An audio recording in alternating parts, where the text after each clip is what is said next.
नमस्कार, मैं ललित प्रजापति। और पश्चिम बंगाल की राजनीति में अभी जितने टर्न एंड ट्विस्ट आपने देखे हैं, यकीन जानिए कि उससे ज़्यादा अभी वहाँ पर मामला बाकी है। ये भी संभवतः आपने बहुत रेयर होगा कि आपने सुना हो कि कोई मुख्यमंत्री, मंत्री, कोई नेता, बीजेपी का नेता वो ये कहे कि नहीं नहीं, जय श्री राम के नारे मत लगाइए, मैं सबका मुख्यमंत्री हूँ। ऐसा बिरले ही आपको नजर आएगा। लेकिन यही है दरअसल पश्चिम बंगाल, यही है कोलकाता। इसकी तासीर अलग है। ये बात कही है पश्चिम बंगाल के जो मुख्यमंत्री बने हैं शुभेंदु अधिकारी ने। दरअसल मुख्यमंत्री पद की शपथ लेने के बाद ये बड़ा बयान उनका सामने आया है। और कहाँ ये घटनाक्रम रहा वो भी मैं आपको बताता हूँ। सीएम बनने के बाद वो अलग अलग आयोजनों में शामिल हो रहे थे। उसी दौरान जोरासांको ठाकुरबाड़ी वो पहुँचे। जोरासांको ठाकुरबाड़ी, ठाकुरबाड़ी मतलब भगवान के घर, ठीक जैसे कालीबाड़ी माँ काली का घर, ठाकुरबाड़ी भगवान का घर। ठाकुरबाड़ी वो पहुंचे और इसी दौरान कार्यक्रम में जय श्री राम के नारे लगने लगे। तब शुभेंदु अधिकारी ने लोगों को चुप कराया और कहा वो सबके मुख्यमंत्री हैं। शुभेंदु अधिकारी जो रविंद्रनाथ टैगोर हैं उनके घर भी पहुंचे थे और वहां उन्होंने एक बड़ी बात कही कि ये राजनीतिक खींचतान का वक्त नहीं है। तो सिलसिलेवार उनके कुछ बयान हैं जो अगर आप पश्चिम बंगाल की राजनीति का रक्त चरित्र देखें और अगर हालिया मुख्यमंत्री का ये बयान देखें तो वाकई अगर तस्वीर बदलती है तो उसका स्वागत किया जाना चाहिए। मैं बयान आपको बता रहा हूं। दरअसल 9वें मुख्यमंत्री के तौर पर उन्होंने शपथ ली और कुछ मिनट बाद वो रविन्द्रनाथ टैगोर की 166वीं जयंती के मौके पर उन्हें श्रद्धांजलि देने के लिए जो जोरासांको ठाकुरबाड़ी है वहाँ पहुँचे। और उन्होंने एक बात कही कि आगे बहुत बड़ी लड़ाई है। जो लोग राजनीतिक खींचतान करना चाहते हैं वो करते रहें, हमें आगे बढ़ना है और पश्चिम बंगाल को हमें आगे बढ़ाना है, वेस्ट बंगाल को आगे बढ़ाना है। घुटने टेक कर उन्होंने बाकायदा टैगोर की प्रतिमा के सामने, टैगोर विश्व धरोहर है, टैगोर इस देश के धरोहर हैं, तो उनके सामने बाकायदा घुटने टेक कर माथा जमीन पर रखकर उन्होंने श्रद्धांजलि दी। और वो ये उन्होंने कहा भी कि बंगाल और बंगाली संस्कृति को गुरुदेव की चेतना और आदर्शों से ही दिशा मिलनी चाहिए और आज उसी शुभ दिन की शुरुआत है।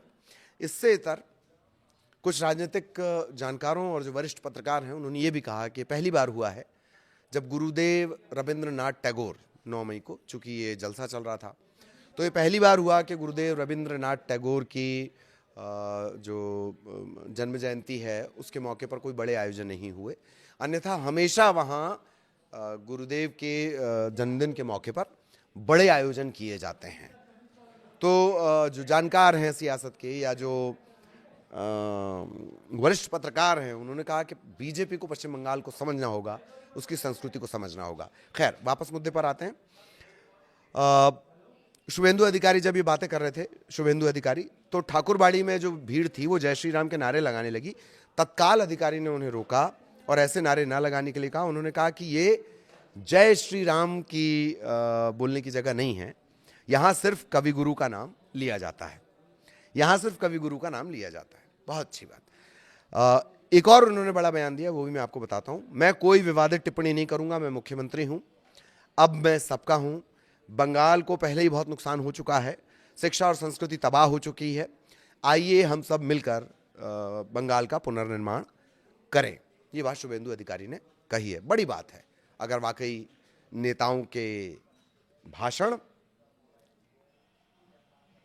और उसके इम्प्लीमेंटेशन में कोई फर्क ना हो तो। खैर, तो दरअसल शुभेंदु अधिकारी रविंद्र भारती विश्वविद्यालय पहुंचे हुए थे ठाकुरबाड़ी के बाद। इसे RBU भी कहते हैं, रविंद्र भारती यूनिवर्सिटी। और जो कुलपति हैं सोनाली चक्रवर्ती, उनके साथ और संस्थान के कुछ लोगों के साथ उन्होंने बातचीत भी की। विश्वविद्यालय का जो परिसर है वो ठाकुरबाड़ी के साथ ही स्थित है। और RBU के जो अधिकारी हैं वो कह रहे हैं चूंकि मुख्यमंत्री मतलब शुभेंदु अधिकारी यहीं से पढ़े हुए हैं, तो यूनिवर्सिटी ने कहा कि आपको कुछ समय के लिए यहाँ आना चाहिए, कुछ समय आप इस परिसर में गुजारिए, क्योंकि अब तो आप मुख्यमंत्री बन गए हैं। इसी बात को लेकर उन्होंने अनुरोध को स्वीकार किया। पर्यावरण अध्ययन में मास्टर्स डिग्री जो है शुभेंदु अधिकारी ने यहीं से की है। विचित्र भवन में कुलपति से उन्होंने बातचीत की। काली चाय के साथ निमकी यानी नमकीन को कहा जाता है, निमकी का उन्होंने नाश्ता किया। और काली चाय, आप कभी पश्चिम बंगाल जाएं, कोलकाता जाएं, तो मसाला लेबून टी यानी ब्लैक टी, उसमें मसाला, सॉल्ट और नींबू का तड़का, वो आपको कहीं बहुत बहुत सुलभ है। वो मसाला लेबून टी बहुत अद्भुत स्वाद उसका होता है। तो आप जाएं तो स्वाद ज़रूर लें। वो सिर्फ आपको पश्चिम बंगाल के जायके से परिचित नहीं कराएगा, वहाँ की ज़मीन से भी आपको जुड़वा देगा। तो खैर, बड़ी बात यह कि इन्होंने कहा कि जय श्री राम की जगह नहीं, यहाँ सिर्फ कवि गुरु के बारे में बात की जाती है और अब मैं सबका मुख्यमंत्री हूँ। मार्के की बात अगर ज़मीन तक उतर जाए तो नमस्कार।